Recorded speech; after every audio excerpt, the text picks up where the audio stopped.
గమనించడం అనేది తెలిసిన విషయం. ఎందుకంటే వీళ్ళంతా బాగా సైనికులు, వీళ్ళ కుటుంబాలు సైనికులు కాబట్టి వాళ్ళ బాటలో అమృత్సర్ బాటలో సైనిక వందనం చేస్తారు ప్రతి రోజు సాయంకాలం. అక్కడ పాకిస్తాన్ ఇక్కడ ఇండియా చేసినటువంటి ఆ సెల్యూట్ చూసాను, చాలా చాలా ఇన్స్పైర్ అయిపోయినారు. ఆ విధంగా అంటే వాళ్ళు చేసేటువంటి కార్యక్రమాలు, వాళ్ళు చేసేటువంటి దేశం కోసం పోరాడే పట్టిమ ఇవన్నీ దగ్గర చూశారు అక్కడ. అందులో భాగంగా మన దేశానికి ముఖ్యంగా ధైర్యం, క్రమశిక్షణ, ఒక డెడికేషన్తో ధైర్యంగా పనిచేసేటువంటి వాళ్ళు ఎవరంటే ఒక సైనికులే. ఎందుకంటే ఇది చాలా గర్వకారం మన దేశానికి. చిన్న విషయం కాదు, ఆశాపడ విషయం కాదు. దేశం రక్షణ కోసం పరంగా పెడుతున్నారు అవసరంగా.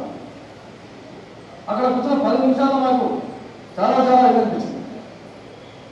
అంతేగాక వీళ్ళు చేసేటువంటి త్యాగం మరియు నిబంధనల కారణంగా మన దేశం చాలా సేఫ్ ఉంది. ఈ దేశం అంతా ప్రజలు సురక్షితంగా కేవలం సైనికుల యొక్క కృషి, అందులో ఏమాత్రం సందేహం లేదు. అందులో భాగంగా మన కర్నూలు ప్రజల తరఫున మాజీ సైనికులకు, వారి కుటుంబాలకు ప్రత్యేకంగా కృతజ్ఞతలు తెలియజేస్తామని, అలాగే అమరవీరుల యొక్క కుటుంబాలకు ముఖ్యంగా నివాళులు అర్పిస్తున్నాను ఈరోజు. ఎందుకంటే మమ్మల్ని ఆహ్వానించినందుకు నా ప్రగాఢ నివాళులు అర్పిస్తున్నాను. అంతేగాక వీళ్ళ యొక్క త్యాగం మొత్తం దేశానికి స్ఫూర్తిస్తుందని తెలియజేస్తాను.